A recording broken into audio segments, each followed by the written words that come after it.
heeska turjumaadka caawa waa filimkii talaash ee soo baxay sanadii 2003 codka caawa waxa iska leh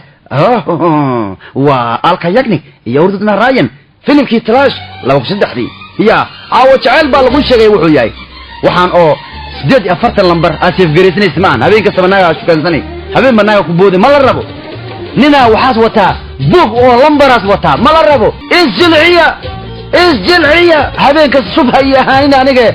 kik ay noqdeen ka wartay kamal daari ugu sheekaysanay habeen walba nimana maanta si u soo baxeen caag biyay soo qaateen maanta dhamuran sports Sanchez Hassan waa wareega maxaa talana gaas kambalow waa algu haya waryaa jilc jeceelaya guursada dabnimo waa la diiday Facebook kuwa boos soo dhigay gabarna ka dhabay balankiina ay horka guursada ya waqa nadaas dacad ugu dambeeyska وكهاي كرينا كبور يا شيخ كمار فيلمكي ولا شيء ورادين ويان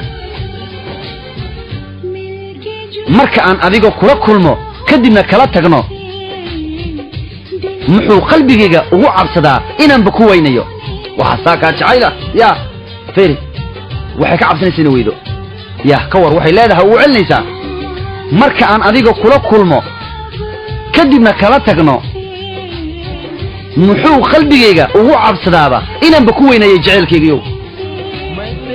kama fogaanayo adiga uun ayaan kula joogayaa mar walba balan ayaan ka qaadayaa kani waa go'aankayga ilaa nafteena ugu dambaysay yani dhimashada marnaba kala ma fogaanayno jacaylka ma u bedelmayo sida jawiga oo kale jacaylkaygiyo ha isu bedelin sida jawigu isu bedelayo anigu baa ku jeclaaw ma og tahay waxa ku jira qalbigayga waxaad dhexdegtay qalbigayga yaari badal fadlan hadday tahay markii kugu horeysa soo booqato channelkeena fadlan subscribe noo saar like saar muuqaalkan waayo dad badan ay gaarayaan aragtadaana comment noogu reeb